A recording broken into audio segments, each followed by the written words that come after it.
guys, so I had a question today about how high should I have my hoop as a beginner, and this one will vary from place to place, so who teaches you, where you go, and what ability you have. So for me, as an instructor myself, I wouldn't want my beginner students to be any higher than this hoop, so hoop around chest height.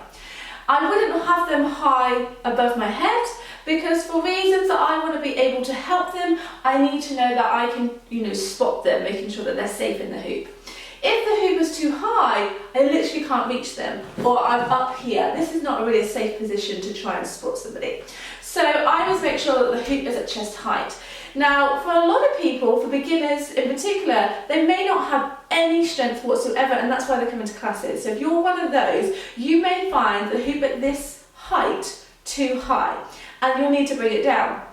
So for instance, one of the first moves that you tend to learn on the hoop is a Delilah mount. So this is where we're going to hook one leg into the hoop. Now, if you don't have the strength to try and hop the leg in, you may find that as you try and lift your legs, your arms will straighten and you may actually jump for your shoulders. So let me show you what I'm talking about. So for instance, a Delilah mount, I'm going to hook at the bottom of the bar. So the step, hook, but I'm pulling up through my arms before allowing my arms to go straight. Now, if you don't have that strength, and for a lot of beginners, they don't, and that's okay, right? You'll find that they'll start off like this, and they'll get in a good position, and then the minute they take the other leg off, they jolt, okay? They don't have the strength yet. And like I said, if that's you, that's absolutely okay, and there's other ways to help build your strength, okay? So rather than struggling, trying to get into the hoop, hurting your shoulders, and getting frustrated with yourself, move the hoop lower, okay? Maybe belly button height.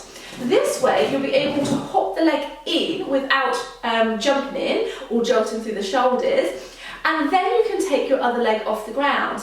This is then going to allow you to be able to do some Delilah pull-ups, for example, which is this.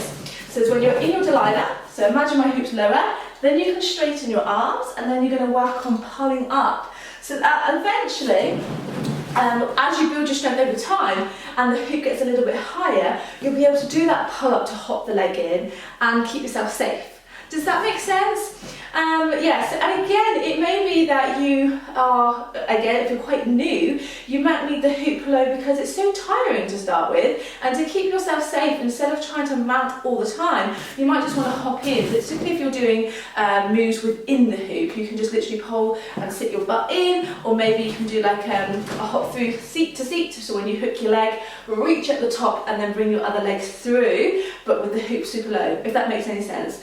So it definitely depends on the individual and where you are, but particularly if you're working at home, always to start with the hoop lower, start to build your strength, make sure you can get into the hoop properly without jolting through the shoulders, and if you've got any questions, just give me a shout.